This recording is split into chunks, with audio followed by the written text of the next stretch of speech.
আজকের মূল আলোচনা সেকশন 49। সেকশন 49 ব্যবসা হতে আয় পরিগণনার ক্ষেত্রে অনুমোদনযোগ্য সাধারণ বিয়োজন সমূহ। আমরা আগের আইনেও দেখেছি যে এখানে সেকশন 28, 29 এবং 30-তে কি কি অ্যালাউ হবে না এগুলো বলা ছিল। তো সেই জিনিসগুলোই আমরা এই আইনে এসে দেখলাম যে পঞ্চম খণ্ডের সেকশন 49-এ ব্যবসা হতে আয় পরিগণনার ক্ষেত্রে মানে ইনকাম ক্যালকুলেশনের ক্ষেত্রে কোন খরচগুলোকে সাধারণ বিয়োজন অর্থাৎ ডিডাক্টেবল এক্সপেন্স হিসেবে অ্যালাউ হবে।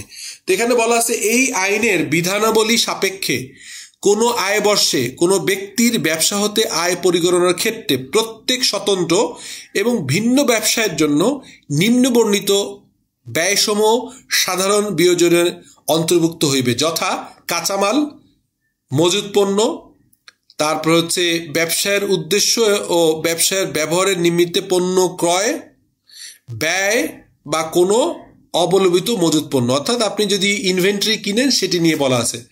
খতে বলা আছে এই আইন অর্থাৎ ইনকাম ট্যাক্স অ্যাক্ট 2023 অথবা দান কর আইন গিফট ট্যাক্স অ্যাক্ট 1990 এর অধীন পরিশোধিত নহে, তবে ব্যবসার উদ্দেশ্যে পরিশোধিত এরূপ শুল্ক করাদি পৌর কর, স্থানীয় কর, ভূমি উন্নয়ন কর বা খাজনা ও সরকারি ফি। অর্থাৎ এখানে আমরা ইনকাম ট্যাক্সের আইনের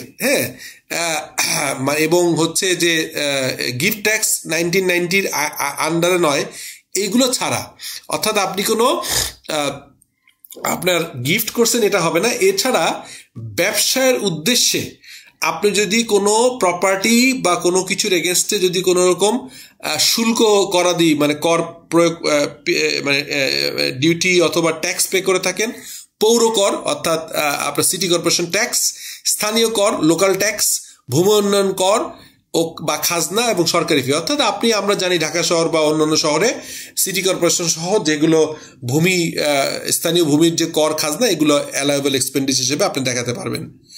গতে বলা হচ্ছে প্রথম ইনভেন্টরি বলা হলো, সেকেন্ডটা বলা হলো বিভিন্ন রকম লোকাল ট্যাক্স, ভূমি উন্নয়ন কর, পৌরসভার tax, city corporation tax. Third গতে বলা আছে ব্যবসার উদ্দেশ্যে ব্যবহৃত ভূমি বা আঙিনার জন্য পরিশোধযোগ্য ভাড়া, উন্নয়ন এবং সংরক্ষণ ব্যয়। আপনি যদি আপনার সংরক্ষণ ব্যয় আপনি যদি আপনার প্রোডাকশন ফ্যাক্টরি অথবা আপনার যদি অফিস যদি কোনো রেন্টেড হয় সে রেন্টেডের যে ভাড়া পেমেন্ট করবেন সেটাও অ্যালাউয়েবল এক্সপেন্ডিচার হিসেবে অ্যাডমিসেবল এক্সপেন্স হিসেবে আপনি দেখাতে পারবেন। গতে বলা আছে 4 নম্বর এই আইনের অধীন চাকরি হতে আয় হিসেবে পরিগণিত হয় এরূপ সকল প্রকার ব্যয়, কল্যাণ ব্যয়, পারিশ্রমিক। অর্থাৎ আপনি যদি ব্যবসা করেন আপনার এমপ্লয়ীদের যে এমপ্লয়িরা যে টাকাটা পাবে আপনার থেকে চাকরি হতে হয় সেটার খরচ অর্থাৎ আপনার স্যালারি এক্সপেন্ডিচার, সকল প্রকার ব্যয়, কল্যাণ ব্যয় অর্থাৎ ওয়েলফেয়ার ট্রাস্ট, পারিশ্রমিক ওয়েজেস মানে স্যালারি ওয়েজেস, কল্যাণ ট্রাস্টে দেয়া এগুলো সবগুলো অ্যালাউয়েবল এক্সপেন্ডিচার হিসেবে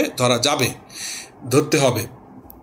উমতে বলা আছে 5 নম্বরে সাবসেকশন আপনার 49-এর 5 নম্বর উমতে বলা আছে মেরামত এবং সংরক্ষণ ব্যয় অর্থাৎ রিপেয়ার এবং মেনটেন্যান্স খরচ।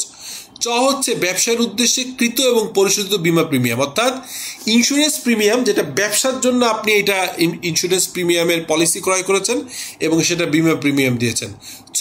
বিদ্যুৎ এবং জ্বালানি সহ অন্যান্য পরিষেবা ব্যয় অর্থাৎ আপনি গ্যাস, ইলেকট্রিসিটি, ইউটিলিটি খরচগুলো যৌক্তিক যে খরচ আপনার ফ্যাক্টরির জন্য, হেড অফিসের জন্য এগুলো আপনি এটাকে অ্যালাউয়েবল এক্সপেন্স হিসেবে দেখাতে পারবেন। পরিবহন ব্যয়, ক্লিয়ারিং এবং ফরওয়ার্ডিং চার্জ অর্থাৎ ইনওয়ার্ড আউটওয়ার্ড ক্লিয়ারিং মানে পরিবহন, ক্লিয়ারিং অ্যান্ড ফরওয়ার্ডিং চার্জ যেটা সিএনএফ এজেন্ট এবং ফ্রেট ফরওয়ার্ডকে দেওয়া হয় সেটিও অ্যালাউয়েবল এক্সপেন্স হিসেবে আপনি দেখাতে পারবেন।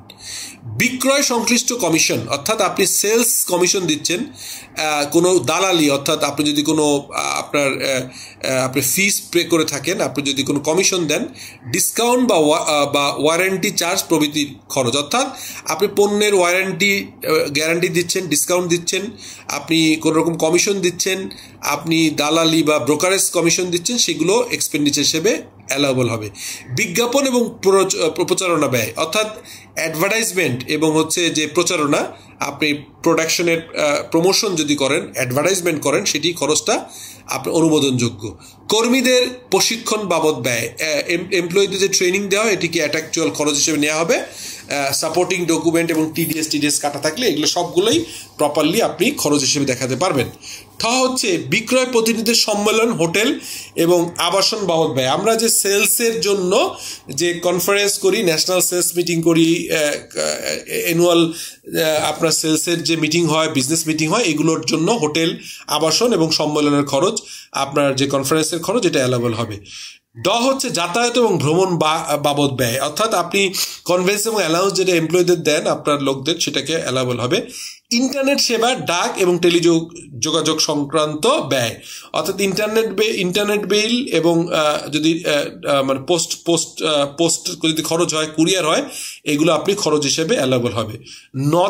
মূর্ধন্যতে বলা হচ্ছে যে আইনি সেবা, নিরীক্ষা ফি এবং অন্যান্য পেশাদারি সেবা গ্রহণ সংক্রান্ত ব্যয়। আপনি যদি অডিট ফি, আমাদের যে অডিট ফি ভ্যাট দিলে এটা প্রপারলি আপনি অ্যালাউয়েবল এক্সপেন্ডিচার দেখাতে পারবেন। আইনি সেবা অর্থাৎ লিগ্যাল এবং কনসালটেন্সি, যদি কোনো ভ্যালুয়েশন লাগে, কনসালটেন্সি লাগে, সার্ভে লাগে, এই ধরনের খরচগুলো খরচ হিসেবে আপনি দেখাতে পারবেন। এরপরে আমরা আসছি এর পরের অংশে।